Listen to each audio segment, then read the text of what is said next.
আসসালামু আলাইকুম। আশা করি সবাই ভালো আছেন।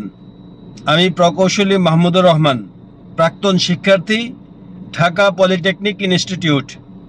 বর্তমানে কর্মরত আছি সৌদি আরবের একটি মাল্টিন্যাশনাল কোম্পানির ব্রাঞ্চ অপারেশন ম্যানেজার হিসাবে।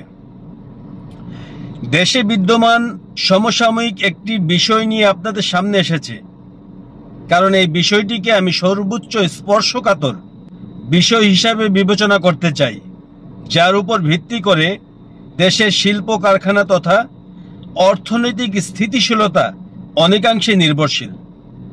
কারণ আমি দেখেছি, যখনই দেশ অর্থনৈতিক ও সার্বিক স্থিতিশীলতার দিকে ধাবিত হয়, তখনই এই স্পর্শকাতর বিষয়টিকে নিয়ে একটি অদৃশ্যমান শক্তি উদ্দেশ্য প্রণোদিতভাবে তাদের ক্রিয়াকলাপ শুরু করে, যার ফলশ্রুতিতে দেশ স্বাধীনতার পর থেকে আজ অবধি তার কাঙ্ক্ষিত লক্ষ্যে পৌঁছতে পারেনি।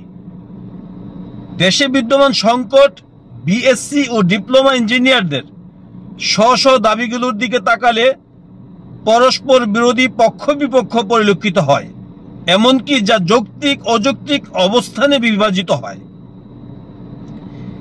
আমি কোর্ট আকারে কিছু মৌলিক বিষয় নিয়ে আলোচনা করব আপনাদের সামনে আজ। বৈষম্য, ভেদাভেদ।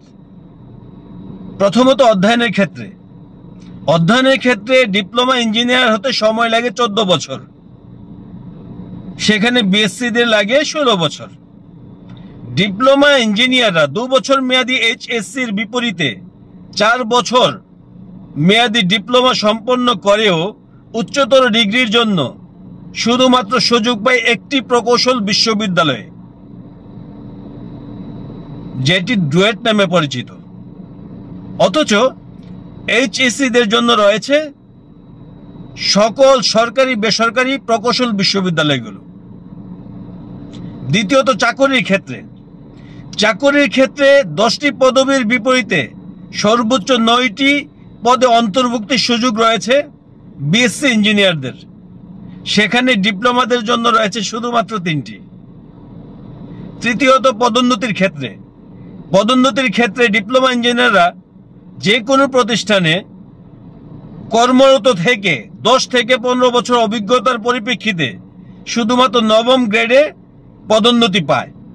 অথচ বিএসসি ইঞ্জিনিয়াররা 9ম গ্রেড থেকে বিসিএস এর মাধ্যমে পদোন্নতি পাওয়ার সুযোগ পায় সর্বোচ্চ গ্রেড পর্যন্ত। চতুর্থত সরকারি ভর্তুকির ক্ষেত্রে বিএসসিরা সর্বোচ্চ বাজেট নিয়ে থাকেন, যেখানে ডিপ্লোমা ইঞ্জিনিয়ারদের জন্য নিতান্তই অপ্রতুল। সর্বশেষ অভিভাবক সুলভ আচরণের ক্ষেত্রে ডিপ্লোমা ইঞ্জিনিয়াররা সবসময় বিএসসি ইঞ্জিনিয়ারদের তাদের সর্বোচ্চ মর্যাদার জায়গায় রাখতে বদ্ধপরিকর, সেখানে বিএসসি ইঞ্জিনিয়াররা তাদের ন্যূনতম অভিভাবকত্ব ধরে রাখতে দেখা যায় না। এমনকি ডিপ্লোমাদের প্রাতিষ্ঠানিক মান উন্নয়নের ক্ষেত্রেও আজ অবধি কোনো নির্দেশনা তাদের কাছ থেকে আমরা পাইনি।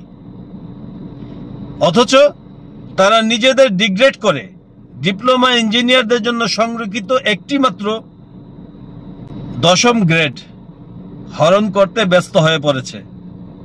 আমি সবসময় বিশ্বাস করি, বিএসসি এবং ডিপ্লোমা ইঞ্জিনিয়াররা কর্মক্ষেত্রে সবসময় একে অপরের পরিপূরক। এখানে নামের পাশে ইঞ্জিনিয়ার লাগানো না লাগানোর মতো তুচ্ছ বিষয়ে তাদের মূল্যবান সময় নষ্ট না করে উদ্ভাবনী শক্তিকে সমুন্নত রেখে জাতীয় স্বার্থের ঊর্ধ্বে উঠে প্রকৌশল সমাজকে ধ্বংসের হাত থেকে রক্ষা করবে এবং আগামীর প্রযুক্তির বাংলাদেশ বিনির্মাণে আত্মনিবেশ করবে। ধন্যবাদ।